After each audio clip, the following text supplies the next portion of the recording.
तो ये तस्वीरें आप इस वक्त देख रहे हैं सीडीएस बिपिन रावत के घर की तस्वीरें, जहां पर उन्हें श्रद्धा सुमन अर्पित करने वालों का तांता लगा हुआ है। एक एक कर सभी यहां पहुंच रहे हैं, चाहे वो सेना के वरिष्ठ अधिकारी हों, उनके परिवारजन हों या नेतागण हों, वो सभी यहां पहुंच रहे हैं। हमारे साथ लेकिन ख़ास मेहमान भी जुड़े हैं। हमारे साथ टीपी त्यागी जी मौजूद हैं, योगी देवनाथ जी मौजूद हैं और एसवीपी त्यागी भी, एसवीपी सिंह जी भी हमारे साथ जुड़े हुए हैं। एसवीपी सिंह जी, हम अभी तस्वीरें भी देख रहे थे और परिवार को सुन भी रहे थे।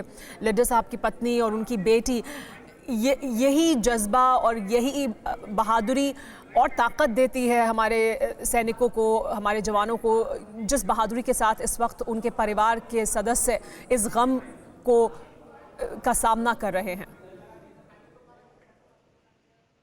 जी हाँ, इसीलिए हम अपने लेडीज, हमारे फौज की जो लेडीज हैं, जवान से लेकर ऑफिसर तक, उनको वीर नारी से कहलाते हैं।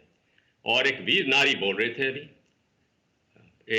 एक पत्नी और एक बेटी, उनका हौसला देख के देश पहचानेगा कि एक गम में भी इस समय वो कुछ लफ्ज याददाश्त के सारे देश को बता सक रहे हैं।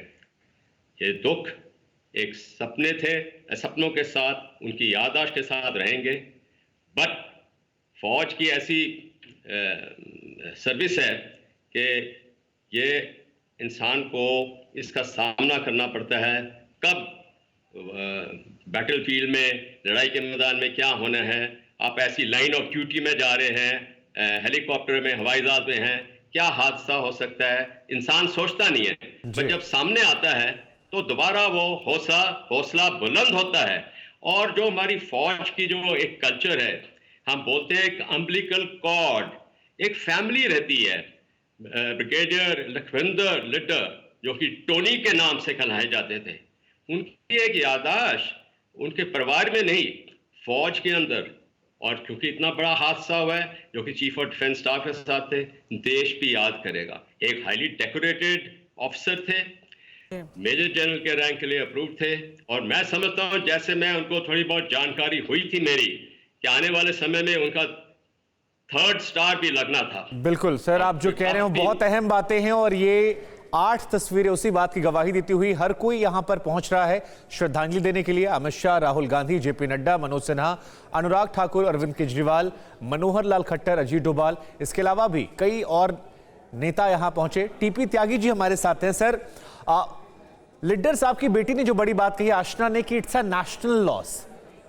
वो ब्रिगेडियर थे, मेजर जनरल बनने वाले थे, सलाहकार थे, बहुत अहम डेजिग्नेशन पर थे और बहुत इंपॉर्टेंट उनका भी रोल था। तो अगर भारतीय फौज के लिहाज से देखा जाए तो ये कितना बड़ा लॉस है, जिस बात का जिक्र उनकी बेटी भी कह रही हैं कि सिर्फ मैंने अपने पिता को नहीं खोया है, ये पूरे देश ने एक बेटा खोया है। It's a national loss. बिल्कुल सही कह रही है वो।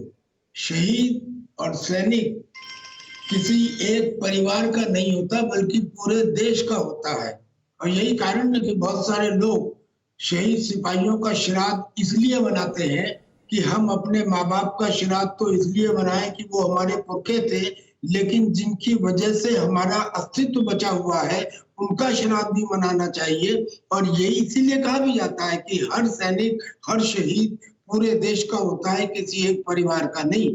लेकिन दुख यहाँ इस बात का है कि जो हेलीकॉप्टर था वो कोई राजस्थान की पुरानी रोडवेज की बस नहीं थी सर।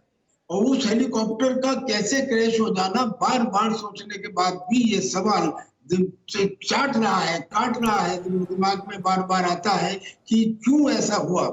ये बहुत ही बड़े दुख की बात है। एक सैनिक नहीं मरा है सर, ये एक युग खत्म हुआ है। जिस तरह के सैनिक उसमें थे हेलीकॉप्टर में, उनका मर जाना एक किस्म से एक युग का खत्म हो जाना है। एक जमाना था जब बिल्कुल टीपी त्यागी जी, एक ऐसा दुख है, ये ऐसी क्षति है जिसकी कमी हमें आगे आने वाले बहुत लंबे समय तक महसूस होगी, देश को महसूस होगी।